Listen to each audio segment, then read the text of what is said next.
you so much for coming up to the stage. I think we all enjoyed your talk very much. And like we said before, this is for early stage layer ones and zeros, as well as layer two projects. And it's really important at this stage because arguably where these people are at and where they're executing very successfully on is at this stage and at this layer. So how I'd like to first start is, and this may be a hairy question, what is the most difficult thing that you've done in the course of this project?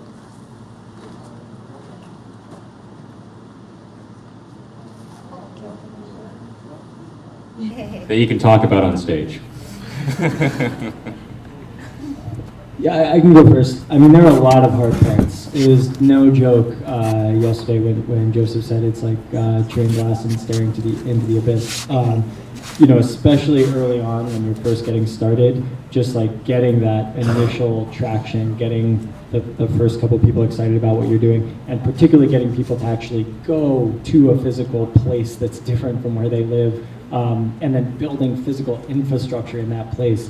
I mean, I sometimes joke when people ask this question that the hardest part is leveling, like literally getting things on the ground level, like pouring foundations for houses. You know, that's like like building physical infrastructure is just really hard and expensive and time consuming, and there's no copy paste or undo buttons. And so you have to be really deliberate and intentional when you're ready to take that step into physical infrastructure. Yeah, I connect a lot with that idea of the passions it needs for the physical infrastructure and how hard it can be. I would say from my side, it's really about like the fun part is actually to build and to create the experiences and connect the people and build like all the fun around the fact of being able to create those communities and gather those communities. And the very difficult part is to deal with this kind of legacy world or old world where you still need to move things in a certain way and be extremely patient and like work with politics and work with like things that you would love to skip. But I would not get into too much details, but like sometimes it's pretty extremely frustrating because the time is just not the same. And you know that actually the urgency of what we're doing is real. Like it needs to happen fast because the world is really like just needs it. And that part of for me it's the most difficult part, is to be in this transition time. I would say nothing has been difficult by itself, but we announced that we're going to do this on these dates with this number of people, with this structure, and then we jumped off the cliff. We have nothing. We didn't have the funds, we didn't have the people, we didn't have anything. And so kind of we didn't have the team. Compressing everything into such a short time and making it all happen and giving up on a lot of life and just working a lot. All of it has been just chewing glass while jumping off the cliff, building the plane. Without a parachute.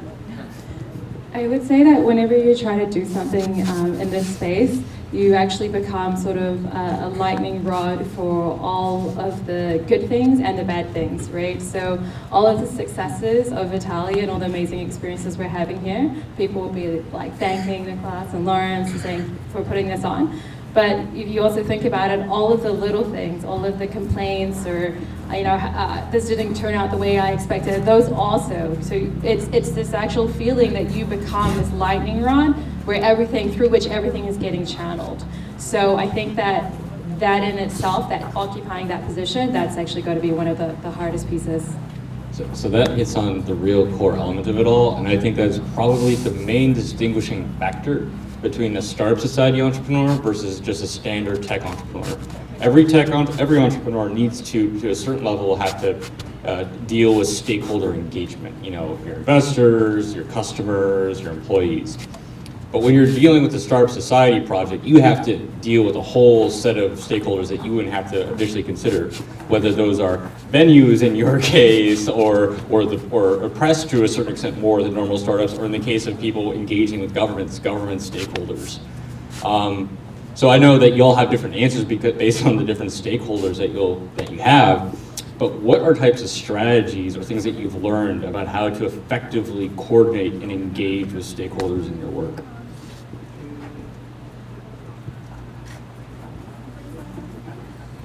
Yeah, I think that the main thing is about coming from a giving place, like just like engaging them from like what you can actually build for their community, for their country, and that's the way that we've been mostly engaging with them, and that's what has been very like successful. Yeah, I think one of the main criticisms that this space like abstractly gets is like, oh, it's like colonialism or imperialism or whatever. And the most important way to combat that is to come from a place of like bottom-up local community engagement. So, you know, I think about out, you know, where I live in the Texas Hill Country, you know, as you can imagine, there's some neighbors around me who come from different backgrounds and have, you know, different political views than I do. But I still get together with them. You know, we have a 70-foot internet tower, so we've been like providing internet to a lot of the neighbors in the community. Like we raise longhorn cattle, and you know, my neighbor raises bees, and so like she gives me honey, and I give her meat. And you know, it's just like you have to build these like very human local relationships in order for this stuff to work, because otherwise you're just going to be like an outsider, you know, who's like destroying in their mind like whatever was already there. I love you all, and 200 people, 200 problems.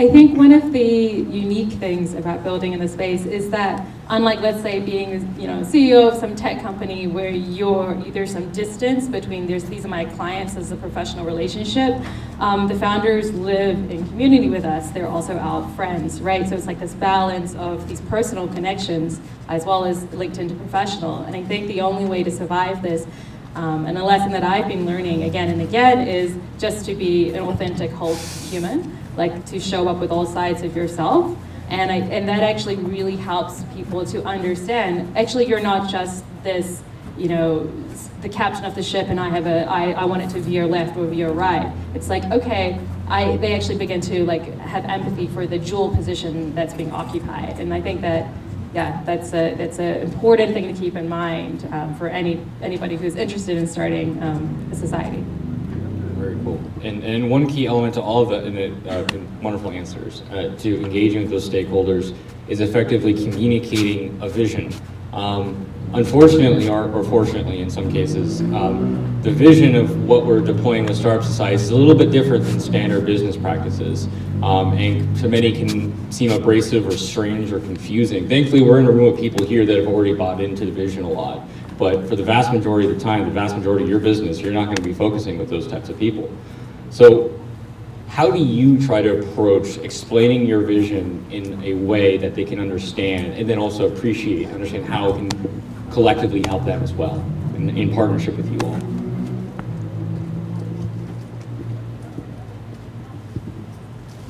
So we have this bold tagline, right? Making that optional.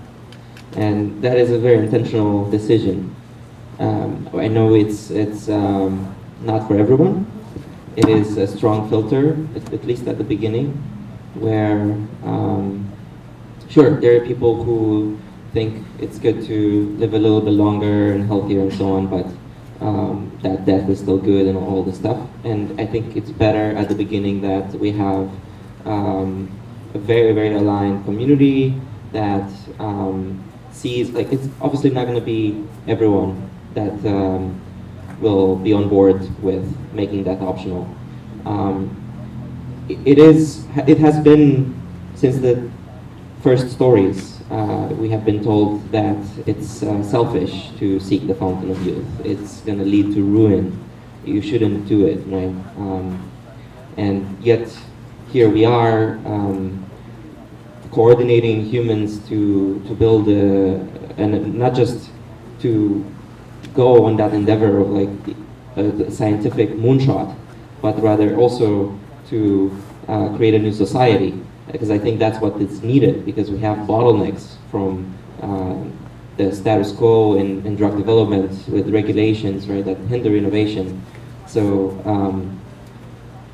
I think we need that bold statement and alignment, so that at least we set up things in such a way in which the community will be self-governing, the community will decide its own laws and regulations, and we will not take any sort of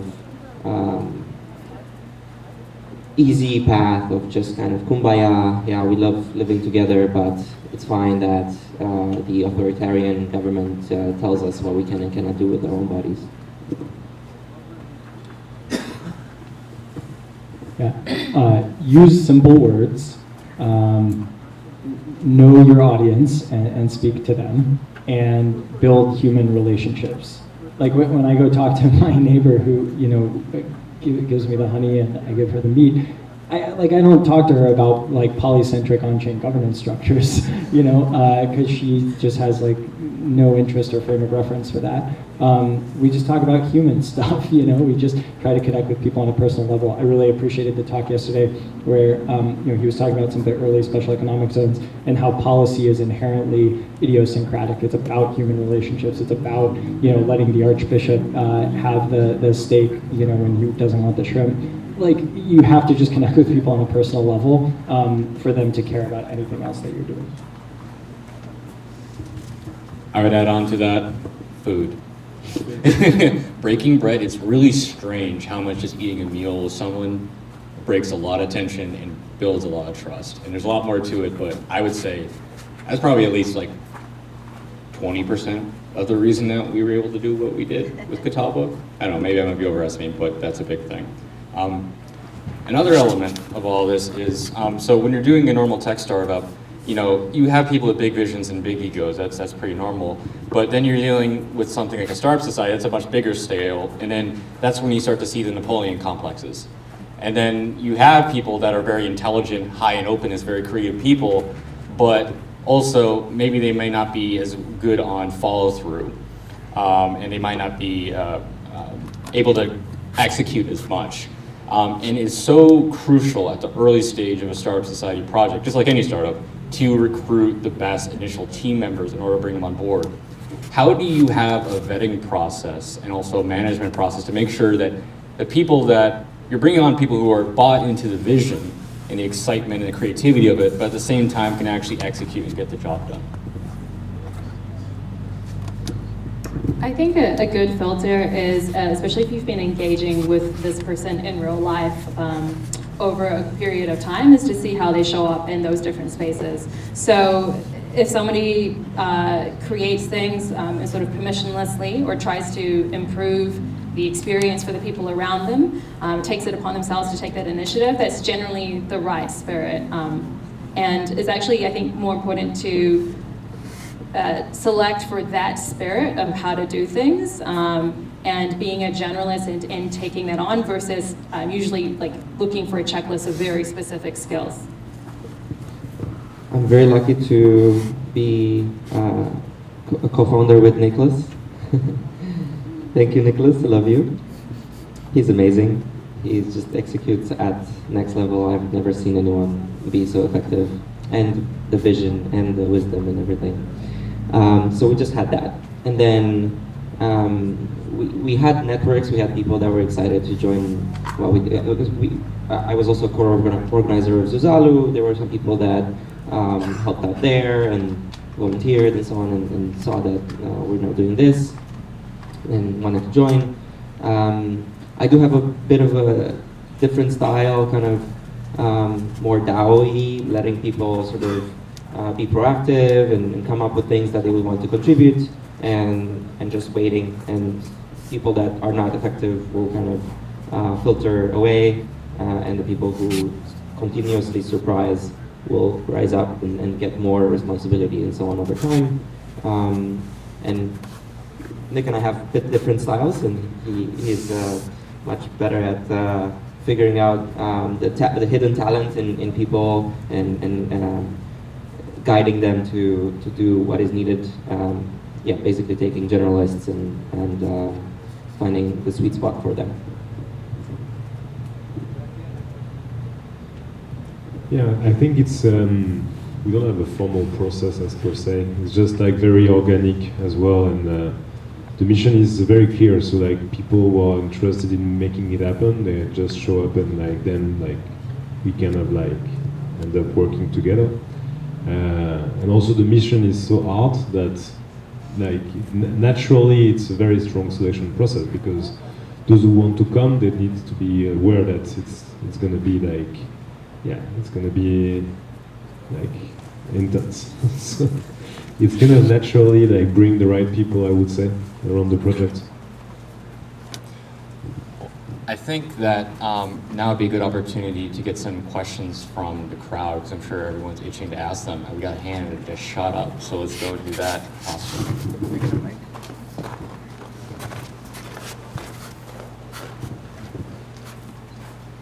So my question is for Florian. So thank you very much for presenting your project in Zanzibar. What really impressed me is how involved is the local community in your project.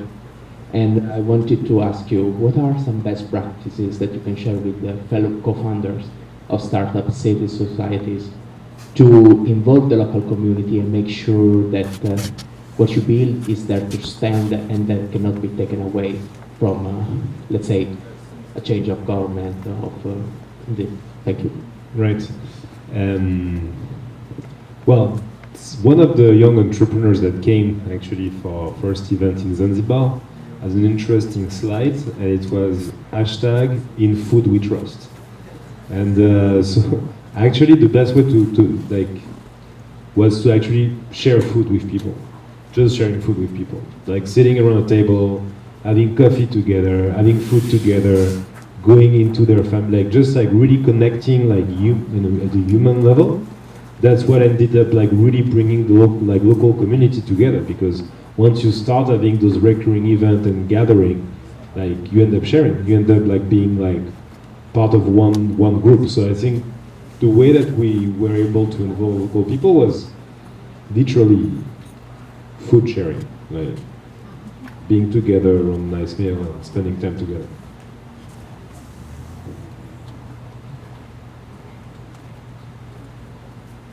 Other questions?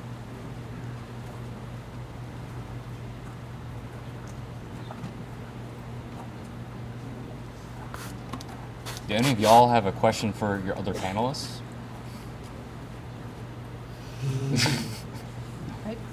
Yeah, I do. I probably, maybe, okay, I'll use this. So my question is for John. I was watching your presentation on Cabin, which I've been following for a while, and I want to know, what do you think the biggest changes or challenges will be when you scale, right? Because you said you want to go from 25, I think, to 500 plus. That's quite a change. Yeah, it's a great question, because I think like community does not scale well generally. Right? Like the number of connections between people grows geometrically, and so it very quickly gets out of hand. Like this is why Dunbar's number is a thing, and even Dunbar's number is like, wait, too many actual connections between people to keep track of them all. And so what I think community can do though is sort of like you can't scale one group of people up a ton and maintain the density of connections, but you can scale too many small groups of people. And that's like what we're trying to do with local clubs and supper clubs. Is like, it's not about like having a supper club with 5,000 people. That would be crazy and wouldn't work very well. It's about having hundreds of these small groups get together, and I think that's something that the internet can really enable, is just like the ability to pop up in places where we didn't even know there were members of the Cabin community. In like Sofia, Bulgaria, they've had 2 supper clubs in the last couple of months. I didn't know where that was in the world. And now I know that there's like a vibrant Cabin community there, and it's vibrant because it's small and it's independent from the other ones. how can startup societies or startup society movement avoid becoming a trendy new form of retreat? A what? A trendy new form of retreat, just retreat industry. So I actually have something directly on this later today, but I actually don't think that we should be scared of that, because I mean, you know, it's like maybe a hot take, and I don't expect everyone to agree with me, but I think that it forms part of a top of a funnel. I actually think that right now startup society suffers a little bit from being, you know, this very fringe thing, being kind of looked at with suspicion.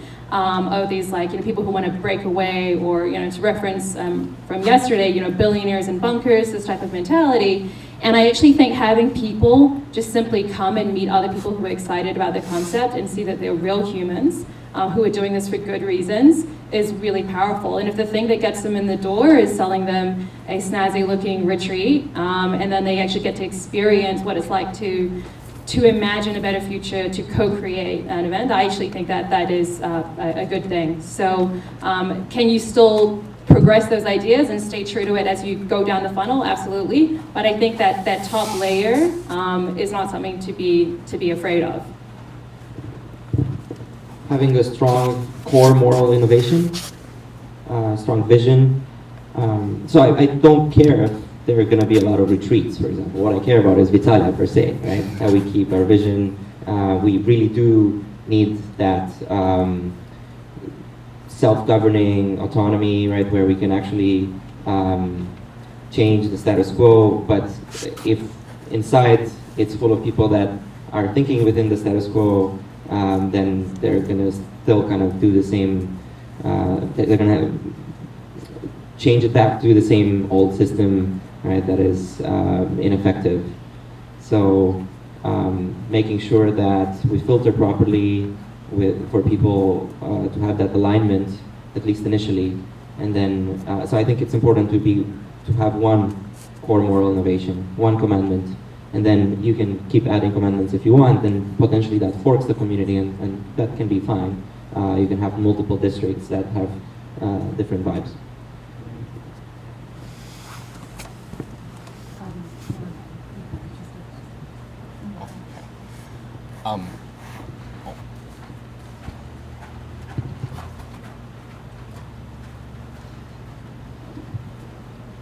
So this question is for any of the speakers. I'm curious about how do we ensure that within the community, while we are building the community, that conflicts between members and between community in general can be effectively moderated?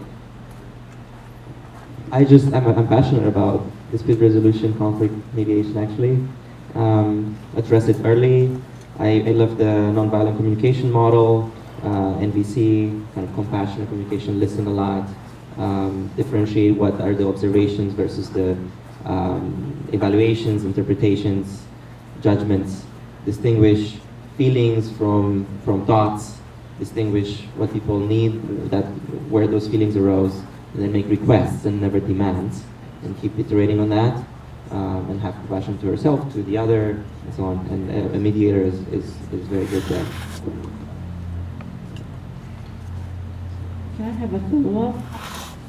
Yeah, because I really like the concept and the system that Laurence you have in mind. I'm just wondering if the pop-up cities, while we are building a community, will there be a welfare system that actually is open to all the community members, where they can have this kind of conflict resolution model or support, when they can seek out someone that they can facilitate, or some party? I'm not sure if we've implemented that yet. We have a system.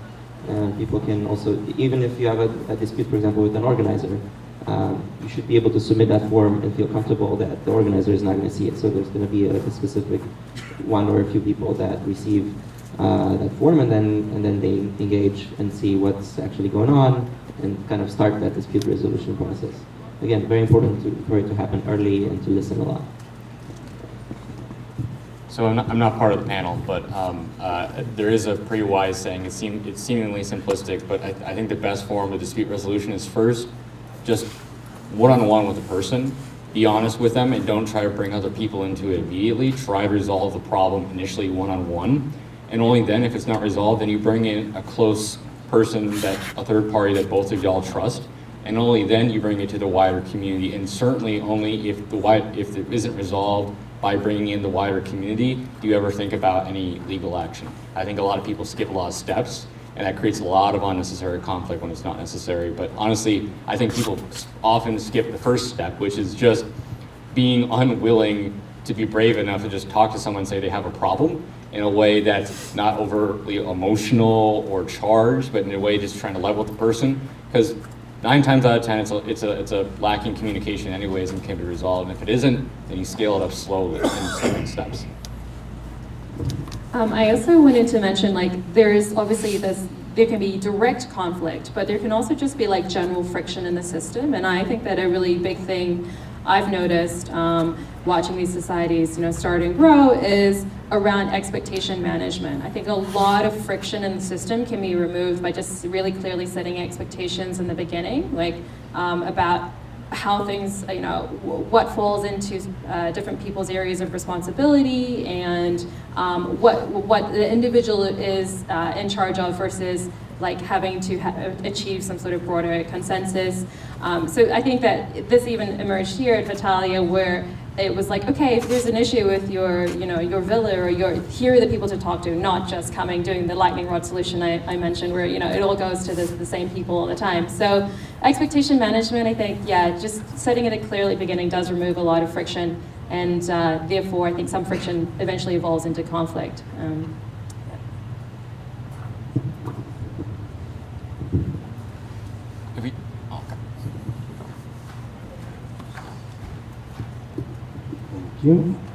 Great panel, guys.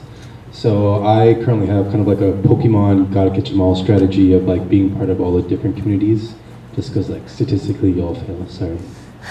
And so my question is, how are you guys thinking about reputation for citizens, kind of about the question earlier of like picking your team, of like how are you looking at participants and how they're showing up in other communities, and how that reflects on your personal community practices and accepting those community members, and exporting reputation from your community into other communities so that your communities can, get the perks of other ones and things like that.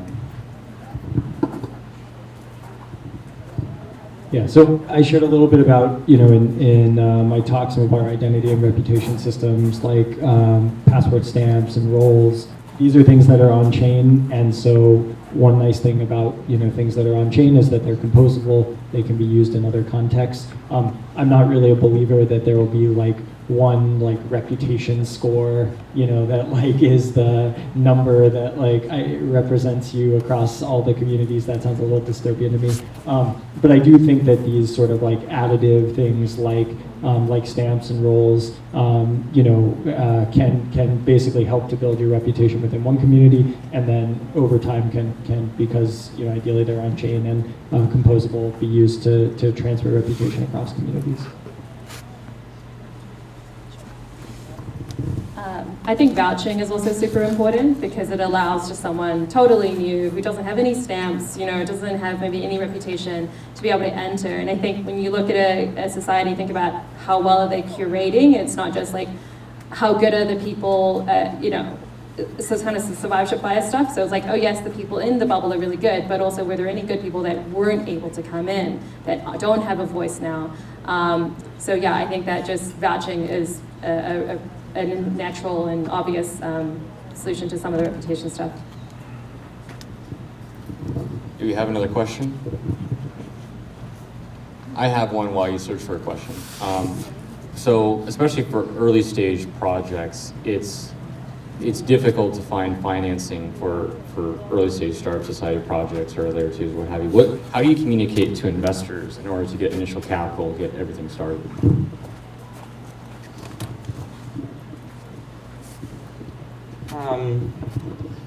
We pitch the vision. We talk about how the upside in longevity therapeutics could be huge in the trillions, right? We can capture some of that. We talk about the land value appreciation, venture scale returns on land. It can be 1000x plus on land, but downside protection of real estate. and the token economy of the DAO. We only had a pre-seed, we had a good network, it was really kind of oversubscribed and fast. We actually raised that 10 million. We probably should have put a much higher valuation because it was just super, it seemed cheap to people, or like just they wanted a lot more than we could offer in terms of allocation. So we had like a 1 week fundraise, super oversubscribed, and yeah, I guess it's good. I'm not saying that we should have raised the valuation. We actually could have, but decided not to, just to kind of have that early group of believers with a small check each, and have a huge angel army that is going to help us in the next fundraise. Be very careful about deciding to take external capital for your startup society project, because most venture capitalists are not like inherently aligned with the idea of startup societies. And I think if you are going to do it, you have to be really clear with them about two things. The first thing is that it's going to take a long time, and you have to be really upfront with them that like they're getting on board, not just for a typical 5 to 10 year, venture return profile, but probably actually much longer than that. If you're building a city or a country or whatever, it's not going to happen quickly. And the second thing you have to be really clear with them about and create really clear alignment about is that you are going to be community first, and that you're going to make decisions that are in the best interest of the community, versus like trying to monetize very quickly or follow any of the sort of typical hypergrowth playbooks of venture startups. Because what we're doing here is just very different from the typical playbook that they're used to investing in. One thing I would add is I think it's important to separate the business, the company, from the community. So you raised on the company that provides services to the community, brings the initial community, builds all of this, right? But then the community itself can have its own governance, and it can fundraise probably much later. Now there's this Gitcoin round actually that started, that was started by Vitalia with Zuzalo kind of spin-offs, and we thought, hey, this is a great opportunity. This money shouldn't come to the company. It's actually the community who would vote on or make small donations. If you donate at least $1, you basically vote. And so then the community can get those funds and have that as the initial treasury, and set up its own governance and what it does with that treasury. But I think they would potentially issue a token or something much later to ideally the community. And when it comes to VCs or so on, of course they can come in strategically, but later. That's what we did for Vitalia as well. We had the community raise, and maybe around a year later, we had or a year and a half, we had VCs, pharma companies and so on, like Pfizer, come in strategically to do certain things and to be part of the community and have governance, but at the higher price than the community.